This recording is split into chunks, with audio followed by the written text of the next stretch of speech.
안녕하세요. 오늘 저희가 함께 깊이 파고들 이야기는 바로 뉴스케일 파워, 티커 심볼 SMR입니다. 이 회사 주가가 최근에 정말 아찔한 롤러코스터를 탔죠. 네, 맞아요. 2022년 5월에 상장하고 나서 거의 뭐 5배 가까이 뛰었다가 또 고점 찍고 나서는 한 30% 정도 쭉 빠지기도 했고요. 그렇죠. 그래서 많은 분들이 궁금해하실 겁니다.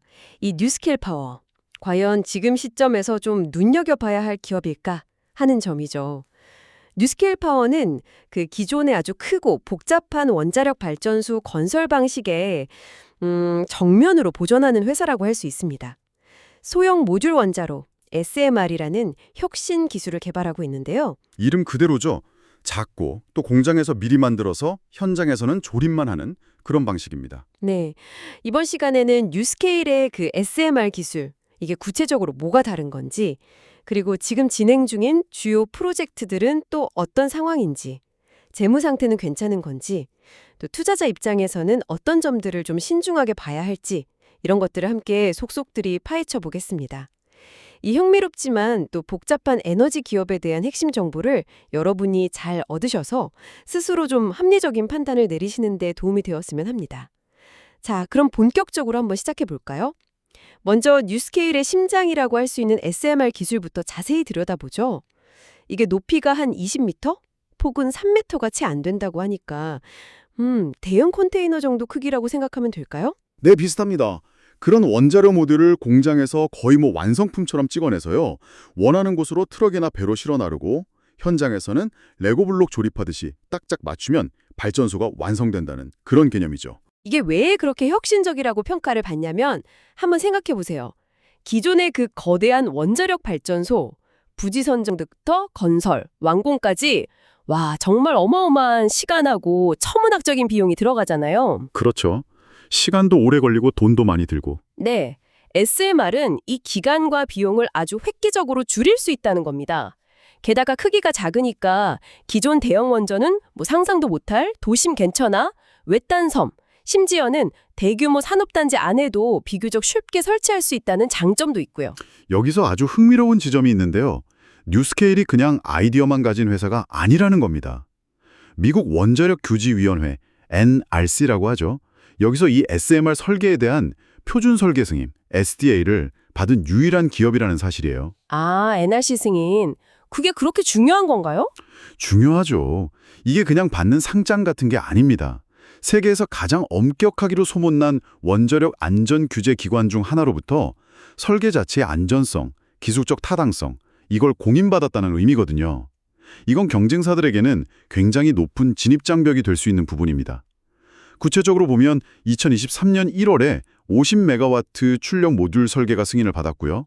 올해 5월에는 출력을 더 높인 77메가와트 설계가 추가로 승인을 받았습니다. 77메가와트 설계. 네, 이 77메가와트 모듈 하나가 대략 한 7만 7천 가구에 전력을 공급할 수 있는 양이라고 하는데요. 모듈 하나가요?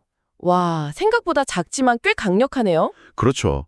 근데 더 놀라운 건 뉴스케일 측 주장에 따르면 이 77메가와트 설계는 기존 대형 원자로가 필요로 하는 부지 면적의 단 1%만 사용하면서도 비슷한 양의 전력을 생산할 수 있다는 겁니다. 1%요? 네, 물론 이건 아직 실제 대규모 상업운전을 통해서 완벽히 검증된 수치는 아니에요. 약간의 검증은 더 필요하겠지만 만약 이게 정말 현실화된다면 그야말로 에너지 밀도의 혁명이라고 할 수 있겠죠. 공간 효율성이 극대화되는 겁니다. 와, 1% 공간으로 비슷한 전력량이라니 정말 대단하긴 하네요. 그런데 그 실제 건설 비용이나 운영 효율성 측면에서도 그 정도의 혁신이 이미 증명된 건가요? 아니면 아직은 좀 더 지켜봐야 하는 약간 이론적인 수치에 가까운 건가요? 아주 좋은 질문입니다. 바로 그 지점이 현재 뉴스케일과 SMR 산업 전체가 마주한 핵심 과제라고 할 수 있어요. 이론적인 효율성, 잠재력 이런 건 분명 매력적인데 이걸 실제 현장에서 경제성을 갖춘 방식으로 구현해낼 수 있느냐 이건 또 다른 문제거든요. 실제로 그 어려움을 보여주는 사례가 있었습니다. 네, 맞아요. 모든 계획이 다 순조롭게만 진행된 건 아니었죠. 2023년에 아이다호주에서 이 77메가와트 모듈 6개를 묶어서 총 462메가와트 규모의 발전소를 건설하려던 그 카본 프리 파워 프로젝트 CFPP라는 야심찬 계획이 있었잖아요. 이게 미국 최초의 상업용 SMR 프로젝트가 될 거다 기대가 엄청 컸는데 결국 무산되었죠? 그렇습니다. 그 표면적인 이유는 건설 비용이 예상보다 너무 급격하게 상승했고 또 생산될 전력을 구매하겠다고 약속한 고객, 그러니까 전력회사를 충분히 확보하지 못했기 때문이에요. 예상했던 것보다 건설 단가가 너무 비싸지니까 여기서 생산될 전력의 가격 경쟁력이 떨어진 거죠. 아, 비용이 문제였군요. 네, 이 사건은 SMR 기술의 상용화가 생각보다 훨씬 더 복잡하고 어려운 과정이라는 걸 아주 냉정하게 보여준 사례였습니다. 아무리 기술이 혁신적이라도 결국 시장에서 받아들일 수 있는 가격, 즉 경제성을 확보하지 못하면 성공하기 어렵다는 교훈을 남겼죠. 그때 그 프로젝트 취소 소식 때문에 뉴스케일 주가도 엄청 흔들렸던 기억이 나네요. 투자자들 입장에서는 이거 진짜 되는 기술 맞아? 하는 의구심이 확 커졌을 것 같아요. 하지만 또 반전이 있었습니다. 실망만 하고 있기에는 이른 아주 그냥 큰 규모의 계약 소식이 빵 터져 나왔죠. 바로 미국 최대 공기업 중 하나로 꼽히는 테네시강 유역폐발청 TBA와의 협약입니다. 네, TBA. 네, TBA가 관할하는 7개 주에 걸쳐서 최대 6기가와트, 그러니까 6,000메가와트에 달하는 SMR 발전 용량을 배치하는 것을 목표로 협력한다, 이런 내용이었어요. 네, 이 TBA와의 협약은 뉴스케일에게는 정말 중요한 돌파구였습니다. 아이다호 프로젝트 취소로 좀 잃었던 신뢰를 어느 정도 회복하고 미국 내에서의 강력한 시장 잠재력을 다시 한번 확인시켜준 계기가 되었죠. 미국 정부 기관이 이 정도 규모의 SMR 도입 계획을 세웠다는 것 자체가 SMR 기술의 미래 가치에 대한 상당한 기대를 반영한다고 볼 수 있습니다. 6기가와트면 어마어마한 규모죠. 77메가와트 모듈 기준으로 계산해보면 거의 80개가 필요한 양입니다. 80개요? 와, 그 정도면 정말 미국 SMR 역사를 새로 쓰는 수준인데요? 그런데 목표 가동 시점이 2032년이라고 하던데 이건 좀 너무 먼 미래 아닌가요? 거의 10년 가까이 남았는데 그 사이에 또 어떤 변수가 생길지 모르는 거잖아요. 정확히 보셨습니다. 2032년이라는 목표 시점은 단순히 시간이 좀 걸리는구나 하는 의미 이상을 내포하고 있어요. 이 긴 시간 동안 뉴스케일은 기술적인 문제들을 계속 해결해야 하고 또 아이다호 프로젝트 실패의 원인이었던 그 비용 문제, 즉 경제성을 확실히 계산해야만 합니다. 이게 숙제죠. 동시에 이 기간은 다른 경쟁 SMR 기술들이 막 치고 올라오거나 어쩌면 지금은 상상하기 어려운 완전히 새로운 에너지 기술, 예를 들면 소형 핵융합로나 차세대 에너지 조장 시스템 같은 것들이 등장해서 SMR의 경쟁 우위를 위협할 수도 있는 충분한 시간이기도 합니다. 아, 그렇군요. 경쟁 기술도 문제네요. 네, 이것이 바로 투자자들이 감수해야 할 중요한 기술 경쟁 및 시간 리스크라고 할 수 있습니다. 확실히 TBA 계약이 희망적이긴 한데 동시에 넘어야 할 산도 많고 시간도 좀 걸린다는 느낌이 드네요. 그럼 해외 사업은 좀 더 가시적인 성과가 있나요? 그 루마니아 프로젝트 이야기도 있던데요. 네, 로마니아의 로파워라는 회사를 위해서 462메가와트, 그러니까 77메가와트 모듈 6개를 사용하는 발전소를 짓는 프로젝트가 진행 중입니다. 이 프로젝트에서 뉴스케일은 전체 건설을 총괄하는 플로어라는 대형 엔지니어링 기업의 하청업체로 참여하고 있고요. 현재 상태는 초기 엔지니어링 및 설계, 즉 피드, 프론트엔드 엔지니어링 앤 디자인 단계에 있습니다. 피드 단계라면 구체적으로 어떤 걸 하는 단계인가요? 좀 생소한데. 피드는 프로젝트의 기술적인 밑그림을 그리고 필요한 장비 목록을 쫙 만들고 보다 상세한 비용 추정치를 산출하는, 그러니까 본격적인 건설 착수 직전에 매우 중요한 준비 단계라고 보시면 됩니다. 그렇군요. 준비 단계. 네, 이 PFQ 결과가 성공적으로 잘 나와야 2026년에 최종 투자 결정, 즉 FID, Final Investment Decision이 내려지게 됩니다.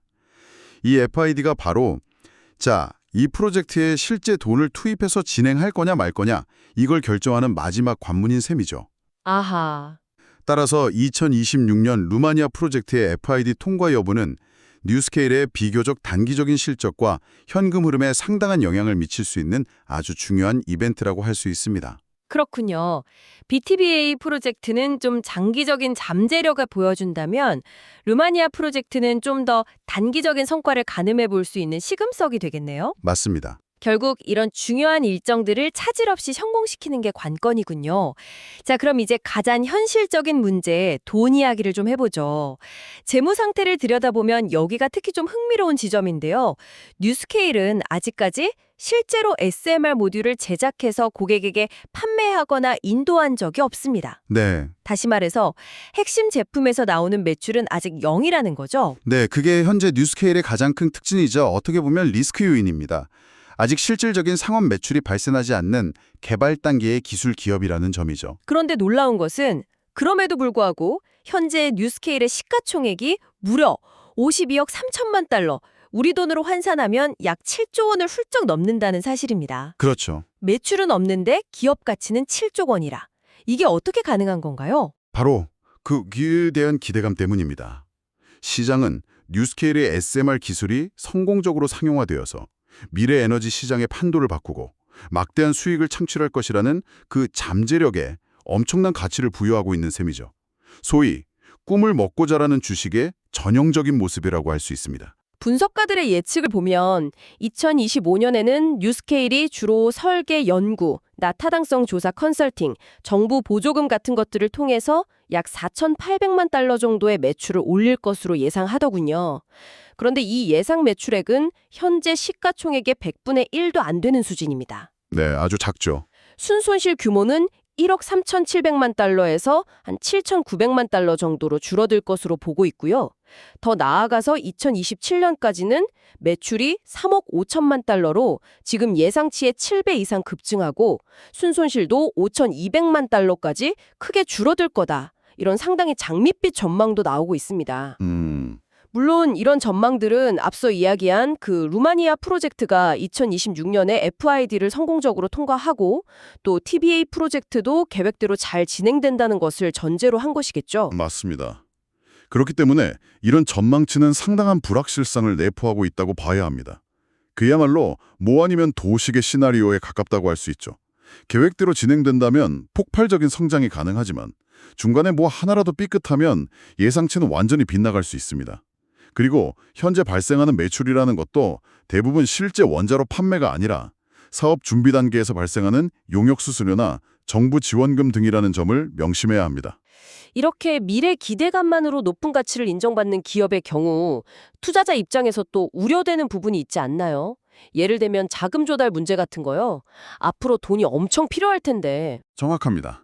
여기서 몇 가지 중요한 질문이 제기되는데요. 첫째, 앞으로 SMR 모듈을 실제로 생산하고 대규모 프로젝트들을 수행하려면 지금보다 훨씬 정말 막대한 자금이 필요할 겁니다. 연구 개발은 물론이고 생산시설 건설, 인력 확보, 마케팅, 돈 들어갈 곳이 한두 군데가 아니죠. 과연 이 자금을 어떻게 조달할 것인가 하는 문제가 있습니다. 그게 문제네요. 둘째, 뉴스케일은 2022년 상장 이후에 이미 발행 주식 수가 3배 이상 늘어났습니다. 3배나요? 네, 이건 기존 주주들의 지분 가치가 그만큼 희석되었다는 의미입니다. 회사의 전체 파이 크기는 그대로인데 나눠 갖는 주식 수가 늘어나면서 주주 한 명당 돌아가는 몫이 줄어드는 거죠. 앞으로 추가적인 자금 조달을 위해서 유상증자, 그러니까 새로운 주식을 발행해서 자금을 모으는 거죠. 이걸 하거나 직원들에게 주식 보상을 하게 되면 이런 주식 희석은 계속될 가능성이 높습니다. 이 점은 투자 결정 시 반드시 고려해야 할 부분입니다. 아, 주식 수가 계속 늘어나는 건 기존 투자자들에겐 썩 유쾌한 소식은 아니겠네요. 하지만 뭐 긍정적인 신호는 전혀 없는 건가요? 물론 긍정적인 측면도 있습니다. 예를 들어서요, 지난 1년 동안 회사 내부자들, 그러니까 경영진이나 이사회 멤버, 주요 기관 투자자 같은 사람들이 자신들의 주식을 팔아치운 양보다 사들인 양이 거의 8배나 많았다는 통계가 있습니다. 8배나요? 내부자들이 샀다고요? 네, 보통 내부자 매수는 회사 사정에 정통한 사람들이 앞으로 회사가 잘 될 것이라고 판단할 때 나타나는 경향이 있거든요. 물론 이것만으로 미래 성복을 보장할 수는 없지만 적어도 회사 내부에서는 사업 목표 달성에 대한 어느 정도의 자신감이 있다는 긍정적인 신호로 해석해볼 여지는 있습니다. 또한 만약 뉴스케일이 정말로 SMR 상용화에 성공하고 계획대로 사업 규모를 키워나간다면 현재의 높은 기업 가치, 예를 들어 2027년 예상 매출 대비 15배 수준의 기업 가치 배수, PSR이 장기적인 관점에서는 오히려 합리적이거나 심지어 저렴해 보일 수도 있다는 시각도 존재합니다. 성공만 한다면 그렇죠. 그만큼 SMR 시장의 잠재력이 크다고 보는 거죠. 그렇군요. 내부자 매수가 많다는 건 확실히 좀 흥미로운 점이네요. 종합해보면 뉴스케일은 정말 양날의 검 같다는 생각이 듭니다. 엄청난 잠재력과 동시에 상당한 위험을 안고 있는 한 분석가 리오서는 뉴스케일을 매우 투기적인 종목이라고 평가하면서 안정성을 중시하는 보수적인 투자자에게는 절대 권하지 않는다고 하더군요. 네, 위험성이 크죠. 하지만 동시에 주가가 고점 대비 상당히 내려와 있는 현재 상황에서는 아주 소량씩 맛보기처럼 사모아 보는 것, nibbling on이라고 표현했던데 이건 고려해 볼 만하다고도 했습니다. 왜냐하면 시장 상황이 나빠지거나 프로젝트에 차질이 생기면 주가가 반토막 혹은 그 이상으로 떨어질 위험도 크지만 만약 정말로 SMR 상용화에 성공해서 원자력 산업의 게임 체인저가 된다면 투자 원금의 몇 배에 몇십 배에 달하는 엄청난 수익률, 멀티베거 게인스를 안겨줄 잠재력 또한 있기 때문이라는 거죠. 네, 정확히 그 점이 핵심입니다. 뉴스케일에 대한 투자는 사실상 기존의 거대하고 오래된 원자력 산업을 뒤흔들 파괴적 혁신이 성공할 것인가에 베팅하는 것과 같다고 볼 수 있어요. 여기에는 앞서 논의한 개술 구현의 어려움, 경제성 확보 문제, 대규모 자금 조달의 불확실성, 프로젝트 실행 과정에서의 각종 난관 등 정말 수많은 위험 요소들이 존재합니다. 하지만 이 모든 위험을 감수하는 이유는 만약 성공했을 경우 얻게 될 보상, 즉 새로운 시장을 창출하고 지배함으로써 얻는 막대한 수익과 기업 가치 상승이 그만큼 크기 때문입니다. 위험과 기회가 아주 극명하게 갈리는 투자 대상인 셈이죠. 따라서 여러분께서 뉴스케일과 같은 유형의 기업에 투자를 고려하신다면 무엇보다 먼저 본인 스스로가 어느 정도의 위험을 감수할 수 있는지, 그리고 투자 자금의 성격, 예를 들어 이게 단기 자금인지 장기 여유 자금인지 등을 냉정하게 평가해 보시는 것이 필수적입니다. 맞아요. 높은 수익률의 가능성만 보고 섣불리 뛰어들기에는 변동성과 불확실성이 너무 큰 대상이니까요. 자, 오늘 뉴스케일 파워에 대한 깊이 있는 이야기를 나눠봤는데요. 한번 정리해보죠. 한편으로는 기존 원자력 발전의 패러다임을 바꿀 잠재력을 지닌 혁신적인 SMR 기술을 보유하고 있고, 또 미국 내 최대 규모의 프로젝트 파트너십 확보라든지 해외 사업 진출 같은 긍정적인 모멘텀도 분명 존재합니다. 네, 기대되는 부분이죠. 하지만 다른 한편으로는 아직 핵심 제품에서 실질적인 매출이 발생하지 않고 있으며 오로지 미래 성공에 대한 높은 기대감만으로 형성된 고평가 논란이 있습니다. 또한 앞으로 넘어야 할 기술적, 경제적 장벽과 대규모 자금 조달, 그리고 장기간 소요되는 프로젝트 실행 등 거대한 과제들이 산적해 있는 것도 현실이고요. 그렇죠. 넘어야 할 산이 많습니다. 오늘 저희가 함께 살펴본 내용들을 바탕으로 여러분께 마지막으로 한번 생각해볼 거리를 던져드리고 싶습니다. 뉴스케일이라는 한 기업의 성공과 실패라는 관점을 넘어서서 좀 더 넓게 본다면 이들의 도전은 우리 사회에 어떤 질문을 던지고 있을까요? 예를 들어 점점 심각해지는 기후변화 위기에 대응하고 또 AI 시대의 도래 등으로 폭증하는 전 세계 전력 수요를 감당하기 위해서 과연 원자력 에너지는 앞으로 어떤 역할을 해야 할까요? SMR과 같은 기술이 그 해답의 중요한 일부가 될 수 있을까요? 중요한 질문이네요. 혹은 이런 질문도 가능할 것 같습니다. TVA 프로젝트의 목표 시점인 2032년까지 어쩌면 SMR보다 더 혁신적이거나 경제적인 다른 에너지 기술, 예를 들어 핵융합 발전의 상용화가 좀 앞당겨지거나 에너지 저장 기술이 ESS가 비약적으로 발전해서 재생에너지의 간헐성 문제를 완전히 해결하는 시나리오 같은 것들, 이런 것들이 현실화될 가능성은 없을까요? 가능성은 열려 있죠. 그렇게 된다면 SMR 시장의 경쟁 환경은 또 어떻게 바뀔까요? 이런 질문들에 대해 한 번쯤 고민해 보시는 것도 흥미로울 것 같습니다. 다음번에도 여러분의 지적 호기심을 자극할 흥미로운 주제로 다시 찾아뵙겠습니다.